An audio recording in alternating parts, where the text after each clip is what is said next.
Please join me in prayer. Gracious and loving God, help us this day to understand and celebrate your dream for the world, to be transformed in Jesus' love, and to use our gifts to make a difference for others. Amen. Give to Caesar what is Caesar's, and give to God what is God's. Countless sermons and theologians have pondered this reading to try to decide what is Caesar's and what is God's. But today I want to go back one step from that and just ask, what does it mean to follow Jesus' command, what he told us to do, to give? What does it mean to give? I was helped along by this recently by the Reverend Eric Law, who talks about giving, and his understanding of giving is grounded in a story he tells about growing up as a child. When I was a child, my family always had dinner for guests, he says. On any given day, there might be 12 or 15 people around the table, sharing food and stories.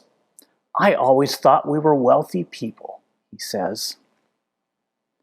But then later, when he grew up, he asked his mother, how did you do those meals? And she shared with him, often I only had $3. What my mother did with $3 was a miracle, he said. And then he thought more about what kind of miracle it was. Toward the end of dinner, he shares, there was always something left on the plate in the middle of the table. Everyone would be staring at it, especially if it was a piece of meat, a special treat for any meal. Finally, someone would say, why don't you take it, Grandma? You're the oldest. But Grandma would say, no, I've had meat like this all my life. Give it to the little one. He's the youngest and needs the most nourishment to grow up big and strong. Now all eyes were on me, he says, who was the youngest. But he knew the ritual, and so he would say, no, not me. I am completely full because I have the smallest stomach. Give it to my older brother. He has an examination at school tomorrow. He needs it so he can do well. My oldest brother gave it to my sister. She has a piano lesson tomorrow, he said. And the ritual would go on around the table. Each person would find an excuse not to take the leftover piece of food. While we offered it to each other, we also affirmed each other's worthiness as a family. The leftovers became a symbol of our appreciation of each other's worth. This leftover became a sign of the abundance we shared. We can do more with less. Out of this story of his childhood, Father Law came to understand giving in a very rich and deep way. For he said, to give is to share the currencies of life. He talked about the things that we give that keep the energy of life moving forward. And he talked about giving relationship to one another, giving in relationships. He talked about giving in gracious leadership to move things along. He talks about giving money, yes, currency, to kind of keep things moving along. That these currencies that he talks about, these currencies of giving, were all the things in our lives that kept life moving. And he compared these currencies, these things that we give, and the importance of giving them away to a stagnant pond in his backyard. He says we always drain the ponds because they'll become stagnant and become the breeding ground for mosquitoes and all sorts of nasty stuff. And so this image of currency and this image of stagnancy up against one another. What do we have to do to be in the current of God's life in this world? And he says it's through giving. It might be good to ponder what are the currencies we have and that we can give. And what are we holding on to that keeps that currency from moving? Out of that sense of not quite enough. Out of that fear that we can't do more with less by giving things away. David Brooks wrote an article in the New York Times this week. He was sharing a study by Robert Putnam that turned into a book about social life in the United States over the last 150 years or so. And he noted that all through the first 100 years of that period, so much of life was growing in terms of making connections with one another. People joined organizations. People became more active in their churches. People became more active in politics. Putnam shares this image, this story of a society, of a nation, of a culture, of neighborhoods, of communities coming together and sharing the currencies for the sake of the common good, for the sake of community. And he talks about the energy of that time, how there was energy that moved things, that moved us forward as a community, that gave life to the community. And then he compared that early time to the last 50 years or so. And in the last 50 years or so, David Brooks noted that within literature itself, the word I increased twofold. So that I in literature, whether it's news or other literature, was mentioned twice as often as it had been in the earlier period, and the use of we continued to decline.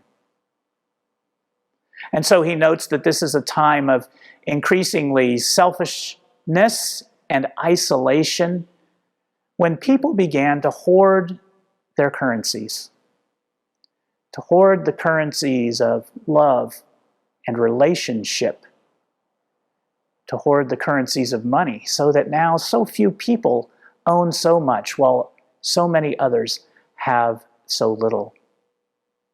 And David Brooks, laments that this has become the situation in which we find ourselves today, deeply divided, so many retreating into their own worlds and trying to make sure that they just have enough.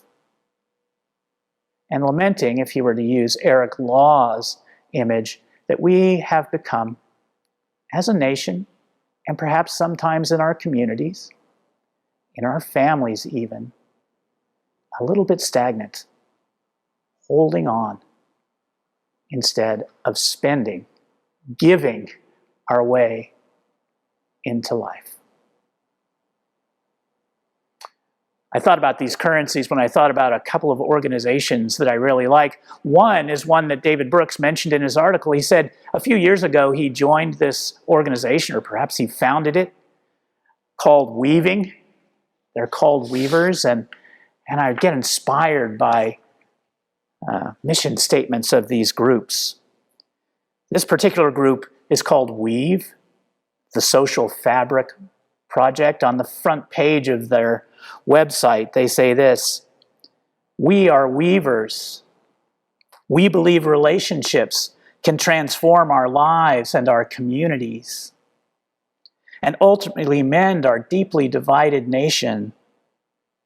We work in our neighborhoods and towns to create connections and lead with love. The Weave Project connects us and supports us. Or another favorite of mine is the Fetzer Institute. We believe in the possibility of a loving world, a world where we understand that we are all part of one human family and know our lives have purpose.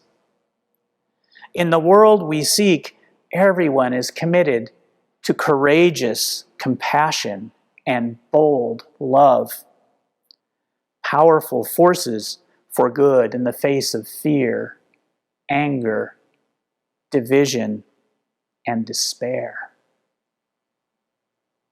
Or St. Paul's mission statement, or our vision statement.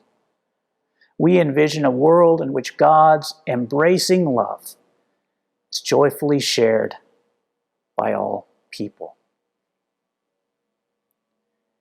Jesus' main focus is not on some arcane discernment about where we give, but it's the command to give. And it's a command that we, as a parish community, need to hear again, I think. It seems so hard right now in the midst of pandemic when so many of our currencies of relationship or our currencies of giving that keep us going, like in worship or service or all these other ways, are constricted so much. But in truth, even when they weren't constricted, we needed to recommit, and we need to recommit to giving the currency that we have, to giving the currency of relationship in the midst of learning and serving and worshiping groups, to give love to one another in concrete ways by actually meeting with one another and seeing one another, by giving the currency of leadership so that we might be leaders in our midst, depending on our lives, and giving energy to things that mend our lives, and leaders in the larger community, strengthened by God's grace. And we need to give money, because money is what creates these currencies of place and time for staff to help us along. We need to give not just out of our excess, but even when we feel like we have less. Giving plugs us in to the current of life. So even in this time, in this pandemic, where can you give energy and money and relationship and love? And when this pandemic is over, will we go back to that place where a lot of stuff is about I? Or will we commit to being more giving, to emerge out of our little social bubbles into a wider net of relationship and love and leadership? Is it lawful to give to Caesar? Jesus says, give to Caesar, give to God. Most importantly, give.